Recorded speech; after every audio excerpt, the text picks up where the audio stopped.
If you are about my age and you grew up in the 1980s or 1990s and you played computer RPGs back then, it's pretty amazing to see how far the genre has come. Recent games such as Baldur's Gate 3 or Kingdom Come Deliverance 2 are amazing feats, incredibly immersive and very well crafted. However, even these modern games bear some of the DNA of the early computer RPGs that helped shape and define the genre. Games that came out in the 1980s and that are the great grandfathers of modern games. Even though time has moved on, computers and games are capable of so much more, and the genre has evolved very much, you will still find traces of these early games and the ideas they introduced in modern games. And these old games still work, still are fun to explore and experience. Take Baldur's Gate 3. Sven Winker, the CEO of Larian, the studio behind the game, claims that Ultima 7, an RPG from 1992, is still his favorite RPG. Or take Björn Pankratz, the game designer and story writer of the Gothic games. He said that his upcoming game, Kralon, is inspired by his favorite RPG, which is Ultima Underworld. And that came out the same year as Ultima 7, 1992. Today, I'd like to show you 3 very early computer RPGs that are almost like the holy trinity of early RPG gaming, and their influence can still be felt after all these years. My suggestion? Check them out, see how they shaped what came after, and I am definitely not the only one who still enjoys going back to and enjoying those games more than 40 years later. So, let's look at those games, let's jump right in, come along, and thank you for joining me.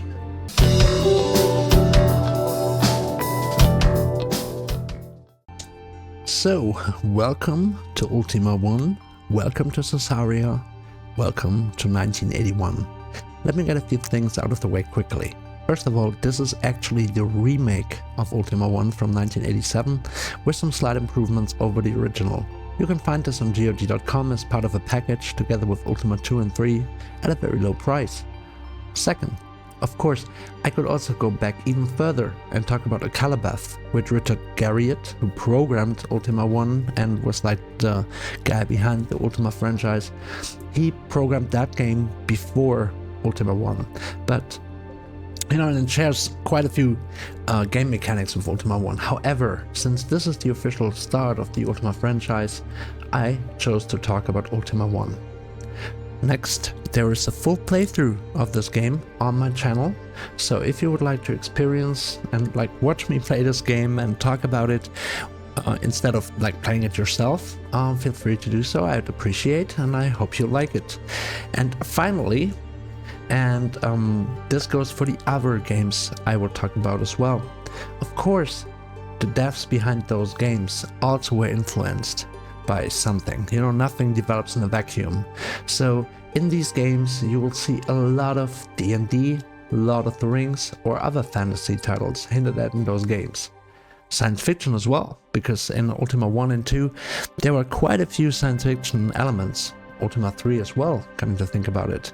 Because at the end of Ultima 1, you actually do some time traveling. Or there is space combat, believe it or not. Because Richard Garriott was a big fan of Star Wars, and he really wanted to cram everything, every idea into that game and fill up the whole disc it came on to offer as much as possible. So this might seem weird, but if you look at some of the stuff that came out in the 80s, like movie-wise, book-wise, a mixture of fantasy and science fiction back then was not that unusual. So, Ultima 1. This is the game that began the series, and if you didn't grow up in the 80s or 90s and didn't play those games before, this may look rather crude. I totally get that. The graphics look, old school. The sound, which you can hear right now, but check out my playthrough for that. I figured some music would be nicer. And the gameplay is pretty simplified. However, maybe it's just my generation, but I don't think so. When I play these kind of games, I don't really mind the basic graphics that much. I mean, this is what games looked like back in the day. And back in the day, your mind would fill in a lot of the gaps. So, if I was looking at that, of course I would see the graphics and perceive them. But at the same time, in my head, you know, I was imagining what this would look like in detail, like as if this was like a movie. So, you know, I would see my hero walk through this world, have these adventures, fight those enemies in much more detail than the game could provide. So, you know, even though it's basic, you know, your mind can do amazing things. And after all, retro gaming is still a thing, so there are even modern games which have that old school look and seem to be rather successful. With the game mechanics, you know, this was still a pretty simple game. Later Ultima games added much more to it, like you had a party, and you know, you could equip all those party members differently. You could use all kinds of spells. You had to use the materials to craft those spells and cast those spells and everything. So this is just the beginning of the whole genre. However, there are actually quite a few innovative ideas in this. One interesting thing is the different maps. Early on, you saw the city map, so when you enter a castle or a city, the map changes and you're within the city and you can walk around, talk to the NPCs. In that case, you don't use your food. As you can see in the video, the food is going down because I'm walking over the overworld map. And so you had to manage not only your equipment and find your way and manage your hit points, you also had to have enough food so you would not starve in the outer world. So we have the overworld map and we have those city maps. What was very interesting is what happens once you enter a dungeon. And you can see the character, you know, at a dungeon portal.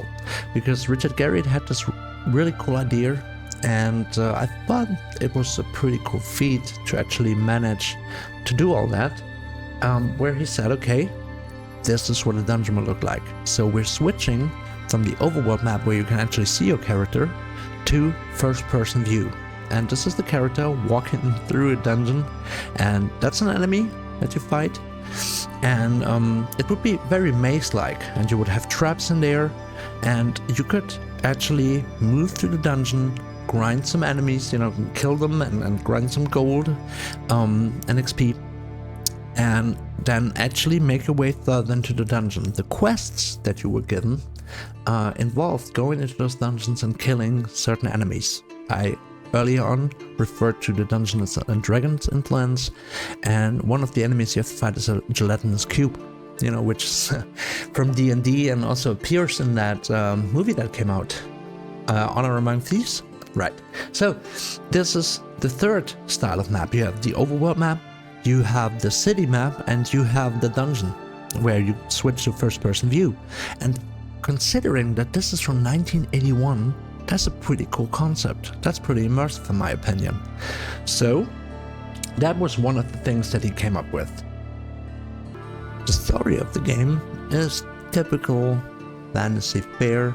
There's an evil wizard who does some really evil things, and you have to find a way to defeat him.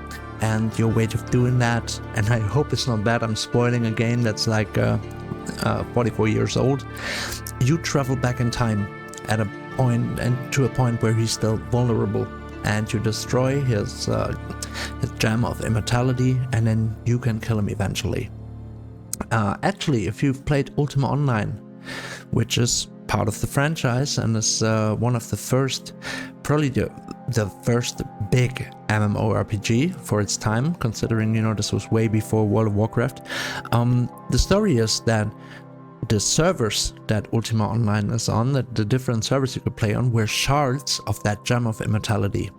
And so what you do, you know, make your character stronger, you get better gear, and then you have to do certain quests in order to get to the time machine and actually travel back in time and go for the big boss fight, which we see here. So, you know, it's a classic hero quest. And even though this is pretty simple, the way it was put into this world, you know, and you having that freedom to go pretty much anywhere, so it was pretty much open world. I mean, yes, you needed a way to get across water eventually, but, you know, you could just walk anywhere, explore the different dungeons, until you would, you know, face the final boss and kill Mundane.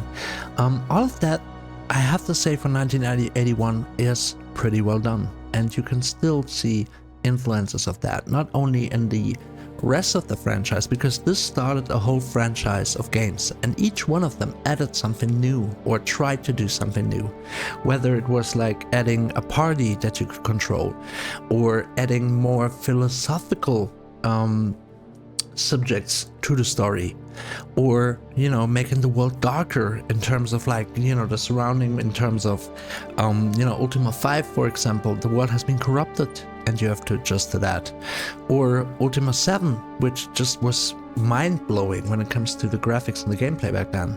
So this is one of the early, very influential RPGs. Let's not forget, it was a bit niche, those kind of games. I mean, not everyone had a PC at home to play this, but this started an incredibly influential and very successful franchise, which in the end, got all the way to Ultima 9 and also Ultima Online, which, amazingly still is going. So if you can, check out this game, because I have to say, I did a full playthrough 2 years ago, and I did play this game back in the day as well, but going back and doing a full playthrough in 2023, I have to say I really had fun with this. Yes, it is simple. Yes, your mind has to do some overtime to add more detail to the surroundings and everything, but I enjoyed playing that game with all its like weird stuff in there and the basic stuff. So check it out, I really recommend it. And yeah, this is one of the monoliths of RPG gaming. Alrighty, just like we sometimes stupidly did in the 80s, I have to use a cheat. I really have to point at one other Ultima game. I'm not gonna go into more depth, even though I could talk about each one of those games and point out what was special about them. Yes, there was quite a bit of criticism around Ultima 8 and 9, and yes, they had some severe flaws, but whether it's Ultima 5, 6, the different versions of Ultima 7, these really were some quite interesting games which built on the formula established by the first Ultima games. And this is Ultima 4, and you can hopefully already see that there's been quite a few developments since the first game. For example, we just moved through a dungeon, and now here's combat in the dungeon. So it switches back to, a kind of like an overworld map, a combat map. And as you can see, we have 6 characters that we can control. They can use melee weapons, they can use ranged weapons or spells, and there's quite some tactic to these fights. Turn-based combat, using all the resources that you have. Some enemies, for example Reapers, which were the bane of my existence when I played this, they are able to sleep you. They can theoretically sleep your whole group for a few turns, and when you fight like 3, 4, or 5 of them, then that's quite challenging. However, the reason why I want to talk about this in particular, about Ultima 4, is not only because you can get it for free, by the way, so there are different sources where you can get it legally for free, so that's another reason why you should play those games. Or that, it's quite an advancement over Ultima 1. The main reason is what Richard Garriott did about the story and the world. Because the first 3 games were pretty much standard fantasy fare. Yes, you're the hero, and now go and slay the evil wizard. Game 2, you're the hero, go and slay the evil mistress and apprentice of that evil wizard. So, and the third one, hey, they had offspring, guess what you have to do? Yes, there was a bit more to the story, but that was basically it. And if you look at the cover of Ultima 3 Exodus, a few people, parents especially, got concerned about those games. I don't know if you heard about this, but especially in the 80s, there was like this whole craze about like how music and video games, which were still rather new, would corrupt the minds of young people. And Richard Garriott apparently got a lot of mail by parents saying, you know, whatever, you sent them out and you have to send them out to fight demons, and like there's this demon thing, this devil type looking thing on the cover of this game. And you know, he was getting quite a bad rap from some of those parents who were just concerned. However, what he did was quite interesting, because Ultima 4, yes, we see there was combat going on, we're fighting monsters, but the basic plot of the game is that you go and you become an avatar of the virtues of this world. So you have to incorporate, you have to be the avatar of like humility or valor, courage, you know, and you have to act accordingly. Which means that, for example, running from combat will be bad for your valor stat, you know, or if you donate gold to beggars, that will raise your compassion, right? So instead of go there, kill mob, go there, kill dragon, go there, kill boss, you had to actually interact with the world, interact with the NPCs, and act accordingly to the virtues. And your virtue value kinda would go up and down based on your, you know, on your deeds. One little example is there was this blind lady that you can buy regions from for your spells. And you can actually cheat her by giving her a lower amount of money than you should. And she will accept this, but your honesty stat will go down. You know, of course you're being a dirtbag right there. However, if you give her some more, your compassion will go up. So it was quite this elaborate system. And I find that very fascinating, because this is from, I believe, 1987. That someone went, okay, you know, we're not gonna go fight dragons, monsters, demons, whatever.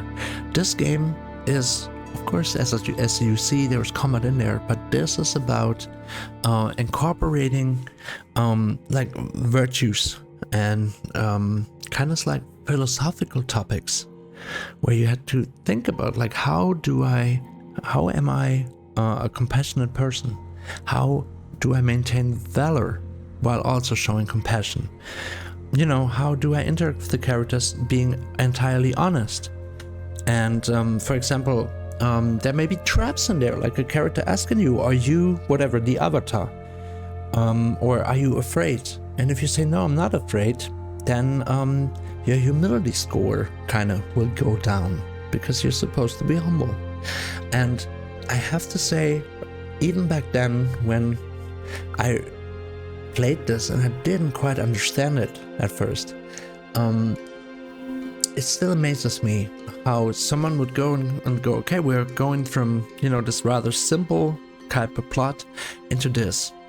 And in Ultima 5 they continued this, where there were these anti-virtues because the world was corrupted. So I thought that was quite interesting. Yes, there are flaws to the game. Yes, it's not a perfect system, and it was rather difficult because they were trying to incorporate all these virtues into Ultima Online, which never really worked. But to think about that, even that early in the world of computer gaming and RPG gaming on a computer, someone would go, okay, let's try this concept, let's do this differently, let's talk about stuff like that. I mean, let's have 12-year-olds play a game where you're supposed to be humble, valorous, make sacrifices, be honest, and think about how to do that. I found that pretty fascinating. I could ramble on like that about the other Ultima games as well, but I just needed to add this. I'm sorry I cheated because I said 3 games and I already talked about Ultima 1, but I just had to add this. So let's move on to something entirely different, to quote Monty Python, right?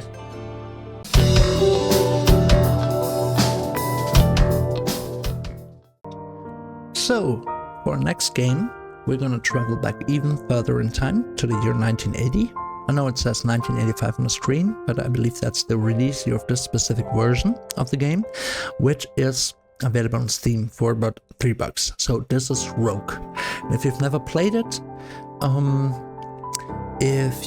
sure you have heard the terms roguelike or roguelite, which are game genres and popular tags on Steam. You will find a bunch of games if you look for those tags. And for simple, quick definition, a roguelike is a game very much like Rogue, based on the game mechanics in terms of you die, you lose everything, and you have to start over all the way. And a roguelite will basically let you keep some things. For example, if you look at a popular recent roguelite like Hades, if you unlock certain rooms in your base and you die, you still have those rooms there. Or you may have unlocked weapons that you unlocked in a previous run. And Rogue itself and roguelikes, if you die, you start over all the way, but try to see it positively every time you actually gain something, which is experience and hopefully fun. And experience, I mean, you learn the ropes of the game. So let us get started. This is another hugely influential game. I mean, it's 45 years later, and this tag is so popular, and there are so many games with roguelike or roguelite mechanics, and for good reason. Because when I bought this game on Steam to record the footage with, and I hadn't played it in such a long time, I can tell you I immediately was drawn back in, and I spent like 2 hours just playing it because it was fun. And maybe that's just me being nostalgic or whatever, but I don't think that's it. I think the game still just works. So we just create a character by typing in a name. Here are our stats. The dungeon will have a different layout every single time you start a new game, and the stats will be the same though. Level 1, 12 hit points, 16 strength, 0 gold, 5 armor. And our goal is to explore this dungeon and get better equipment, survive most importantly, and get to the next few levels of the dungeon, get deeply into the dungeon, find an important item, get out. And I can tell you, just like Wizardry, this game is very difficult. Sometimes you will die a lot, because even a simple enemy can take you out, and maybe you make a mistake, step into a trap or something. And there's also the RNG element there. So let us move around a little bit. Let me show you the commands, by the way. If you press F1 in the game, then you see the list of commands. You see capital letters, non-capital letters, and there is a save function. It's a bit weird with the Steam version.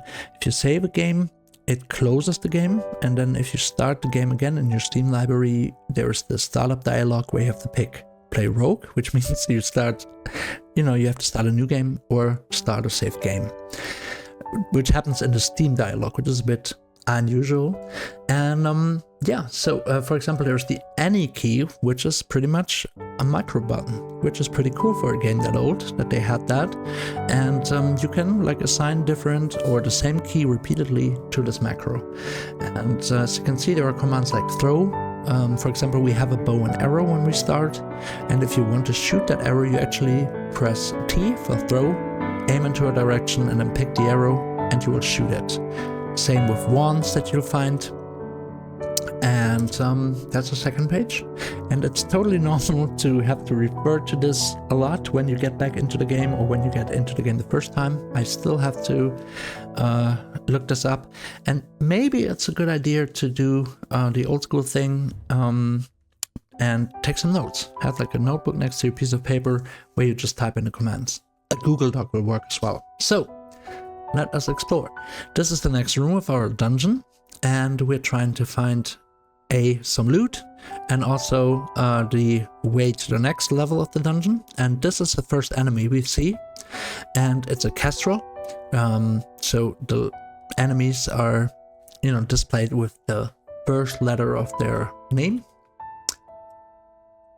Right. So that was pretty easy. I one-shot it. This will not always happen, and I had some runs where I started, and the first enemy in the room, which was maybe a bat or a hobgoblin, took away like 11 of my 12 HP. So let us move on to the next room. We have a cherry staff, which we could use to zap something, and you will eventually learn what the potions do, what the staffs do, what the different rings do that you can find and equip. And let us keep exploring. That's another thing you can use notes for. where maybe you write down what those things do exactly. And yeah, I mean, either you used the manual a lot back then, or you just took some notes to actually understand and remember things. Okay, we've got an emo. Hit us. And it keeps hitting us, but I killed it. Okay, so now we lost 3 HP. What we can do to recover that is resting either or searching. As you can see, I keep pressing the rest button, and I press it like 5-6 times, and then I gain another HP. You have to be careful. You can hold the button after pressing it, so you do a continuous rest. But if an enemy walks in and starts to attack you, he may hit you a few times before you stop pressing the button. Now, guess how I know? Because I didn't remember this, and I learned it the hard way when I tried this game. Alright, we could keep exploring now this level, or we can move on to the next. There's one thing though, you will get hungry eventually, the longer your run lasts, and there is a limited amount of food. So there's always that question where you go, do I explore this thoroughly, every nook and cranny, or do I try to get through the levels quickly? That's like the balance you're trying to find. Anyway, let us move on to the next level. Another Kestrel waiting here for us. Yes. I'm actually feeling lucky with those kills. They were pretty easy. Some of the runs, it took me forever to kill a bat, or that bat took like away 9 of my HP. So let us see where this goes. This room, as you can see, there's like a fog of war effect. And we have 2 exits, so let's take this one. It's a bit of exploration here. Alright, here we've got a hobgoblin. It's also enemies like, for example, ice monsters, who can shoot a ray of frost at you, freezing you, so you're stunned for a little bit. You will also notice that just by moving, I'm regaining some of my HP. And, you know, that's another alternative to resting, but of course there is a chance that you run into another enemy. So, another level up, I just looted a scroll, which I could try and write down what it does, but I just want to show you some very basic gameplay here. And I just was killed by that hobgoblin. So, that's a typical example. I mean, I made it to that level and was just killed. Sometimes it makes sense to run, and sometimes it's just that RNG is against you. Typical rogue experience, I have to say, and still, I just would love to start the next run immediately. So, I really recommend to give this game a try if you haven't played the original Rogue. If you look at the footage and you say, oh my god, this is way too old school, I could never enjoy this, that's fine. That's really totally fine. But I mean, it's $3. Give it a try. If you don't feel like it, there are other roguelikes which are very similar but have maybe a different UI, a different look to it, more graphical elements. And you know, there's also more advanced games like Adam, ADOM, which you know, is another game in that vein, which has quite a few more mechanics and things to discover, but basically they all, together with Hades and Sunless Sea, Sunless Skies, and so many others I could mention, they trace their DNA back to 1980 to this game. And yes, it's difficult, but I'm sure I'm not the only one who will be sucked right into this game once you try it, and hope you enjoy. And I really can see how this game has become so influential, so, you know, such a monument kinda, starting this whole genre. So, check it out. I hope you'll enjoy. Happy birthday, Rogue, 45 years and still going strong. And so let's move on to the next game.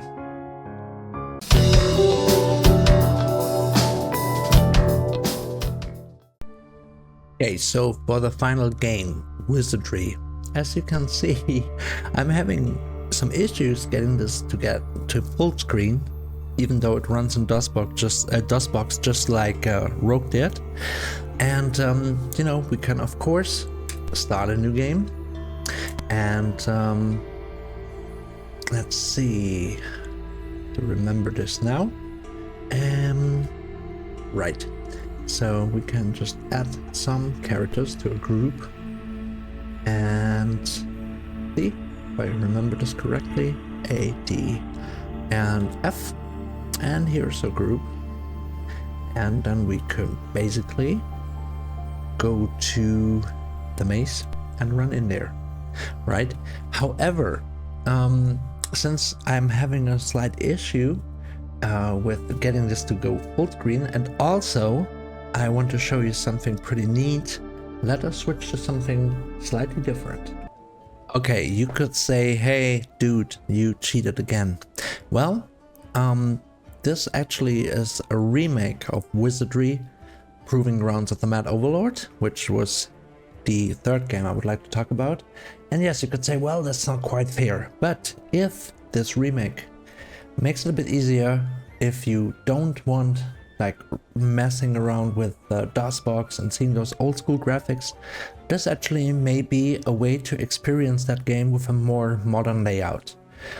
We could argue about like whether it's fair to show the other games in comparison to this, but let me show you something. Let's select a new game,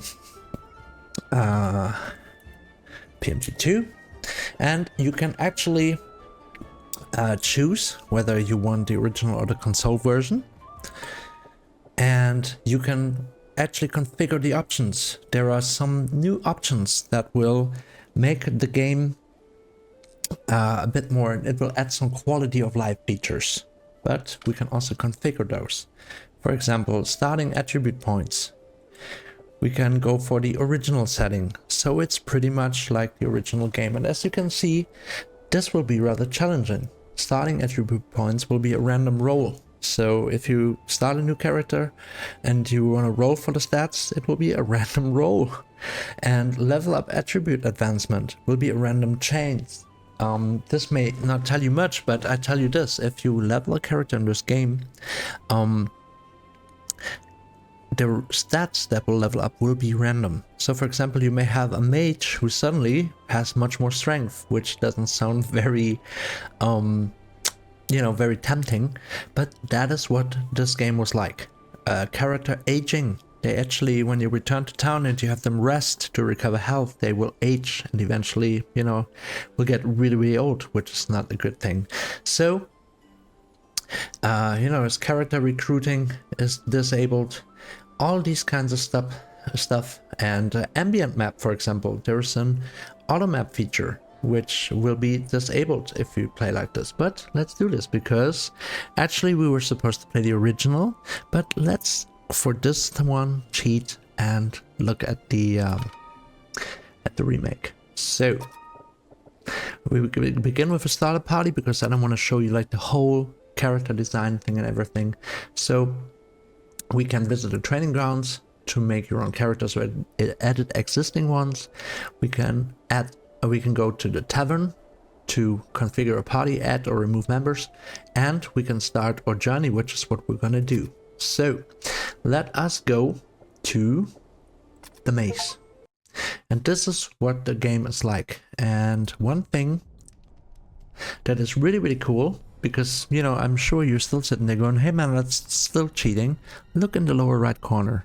We can actually see what the game would look like if you played the original. It has the UI, it has pretty much the original game baked into this remake. So if you just want to see what the game would have looked like in the old days, just look at the lower right corner. There's what it looked like to play it on a computer back in the day. And this remake is pretty much, very much close to the original in mechanics. So what do you do in Wizardry? You have this group and you move through this world. It's a little bit of storytelling here, and explore this maze. So let us see. Turn around. Let us find a room. And we have an encounter. 5 small humanoids. And pretty much anything can kill you. Look at the lower right. This is what you would see. Here we actually see the 5 enemies, of which 1 already fled. Another one and another one. So pretty much right now we have 2 enemies left. Now it's our turn. And what we can do is we choose what this character, Goddess, is supposed to do. Either attack or defend, parry, or run. So let's go for an all-out attack. These are the characters, the lower characters are in the back row. So, they can use spells, for example. And if you see, we have blessings, which targets a party and gives -1 accuracy bonus for parties. It has a heal for 1 person from 1 to 8 HP. And the thing is, if your character dies, then you will tote the corpse around, and resurrecting characters is really expensive. So sometimes it's a better option to just discard the character and make a new one. And at first, what you spend your time with is leveling up those characters. So, before you move on to the rest of the maze. So let us use a harm spell. And here we have Bad Air, which is a sleep effect. And if you think, wow, it sounds amazing, I can sleep a whole group and then I can use that spell and attack, you have a limited amount of spell points that you can use. So in between you have to return to town, recover your spell points by sleeping at an inn, but your character will age. So I told you this game can, or let me put it this way, this game can and will kill you with glee. And yeah, so anyway, enough for those explanations. Let those guys defend in the lower back, and then in the back row, and then we're gonna execute. Fortunately, the character fled, and we gain some XP, and we have a chest. Now you may think, wow, awesome, we have chest loot, really cool. Well, even the chests will kill you in this game. I'm not talking about Dark Souls mimics or Dungeons and Dragons mimics. You will have to inspect the chest, and you can see the chance of success. 42% is not really amazing. And it says with a 48% certainty that this is a crossbow bolt trap. And so we will now try to disarm this chest. Again, we have a 73% chance. And she failed to disarm. So now she has a lower chance of doing this. There we go. Alright. Actually, no one got hurt by the loot chest. Anyway, and this is pretty much what the game is like. Once again, if you want to see what it looked like in the original, then check out the lower right. And Wizardry is a game that was sometimes seen as like a competitor to Ultima, even though both had like different target groups, I guess, and different game mechanics. For example, Wizardry was first with the group combat, while Ultima I, for the first 2 games, you played only 1 character until in Ultima III parties entered the picture. And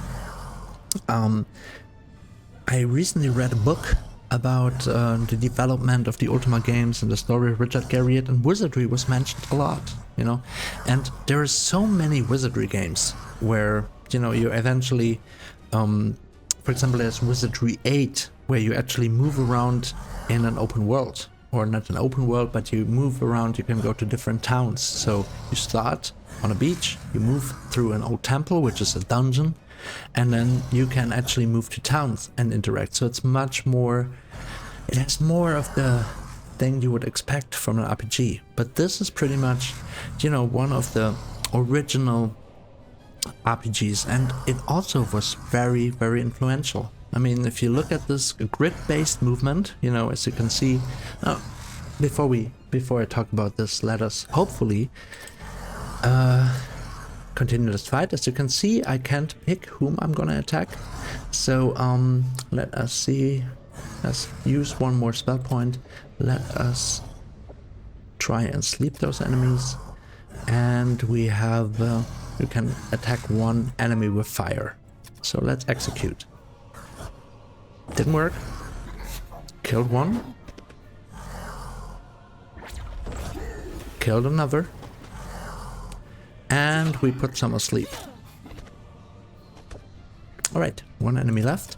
So let us attack. Let those guys parry. Let's execute.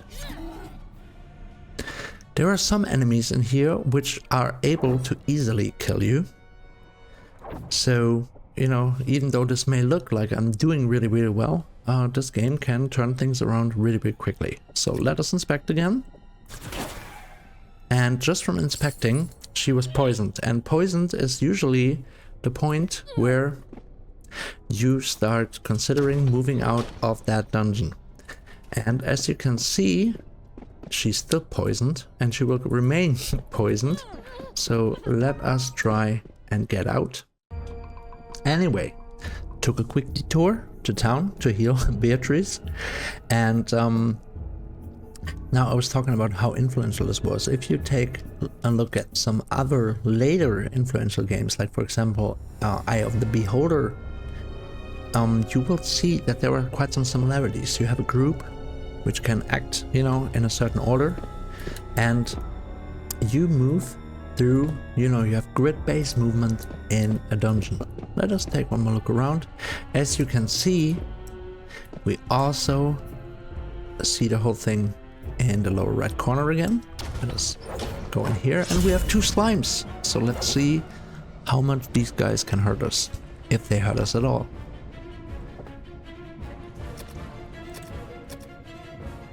So let us start with some attacks and some parrying. So you can hear I cranked up the music some more.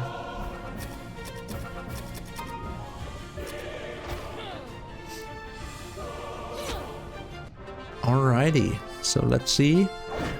Sometimes feels as if the treasure chests are more dangerous than the enemies. So let us inspect. No trap found. We got the loot. Yay, some gold and some XP. So basically what we are trying to do is to kill mobs to make our characters level up so they're stronger. Also earn some gold, which we can spend in town for better equipment, and then move deeper into the dungeon, into the maze. And there will be harder enemies. There will be, you know, certain encounters and things that you have to figure out. And this really, I guarantee you, unless you use cheats or you're like very lucky or an absolute genius or have a lot of experience with the Wizardry games, you will fail. And this was part of the game, just like with Rogue. You know, you will lose a party, you will lose characters that you may have grown attached to. 5 skeletons, very nice. So, once again, if you play this remake, which is available on Steam, you can actually pay attention to the lower right corner, see what the game would have looked like in the day, and I feel that, yes, in comparison to the games I showed you before in their rather original state, even though the Ultima I version I showed you was a remake, this is still pretty much to the original, not only because it shows you what the game originally looked like in that corner, but also regarding the game mechanics. So let us do one more fight. Let us, I think we can use this spell undead here. We can also try to stun those guys and let this character parry. So let's see how we do. Yes, that's pretty cool because this spell undead is pretty strong. Beatrice was hit again. Catino, the sleep spell didn't work, but hopefully we can now finish this without this guy hitting one of my characters.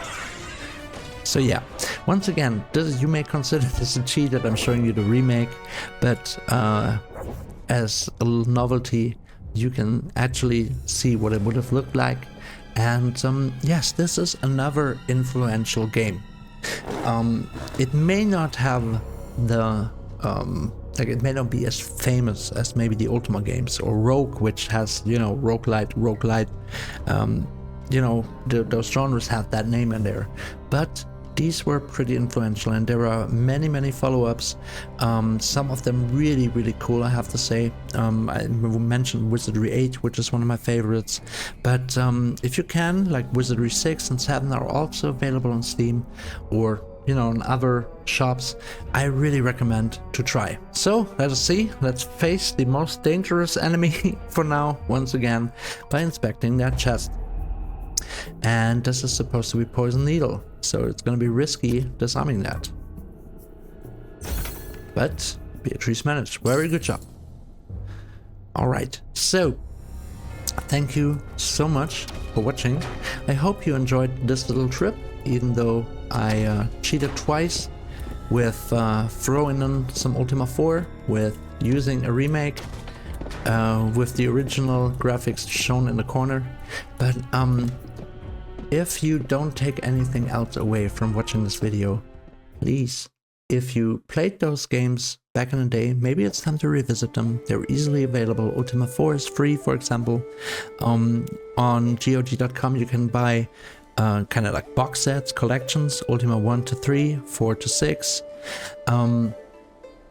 And as I said, Rogue costs like $3 on Steam, and this remake is a bit more expensive. You can also download the original Wizardry for free, and of course there is also pages which will give you guides and walkthroughs and like explain what to do. But there again, maybe you want to do it like it was in the old days, where you would get out your notebook, get out, you know, your graph paper to draw your own maps.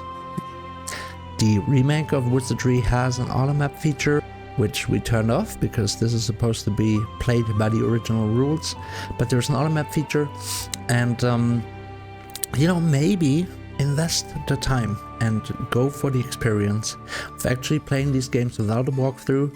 Yes, there were some walkthroughs back in the day. Maybe friends would tell you what to do if you were stuck somewhere. Some magazines may have had walkthroughs, but actually, you know, it was a little bit different, where you immediately wouldn't look up a guy because you couldn't, you know, no internet, nothing.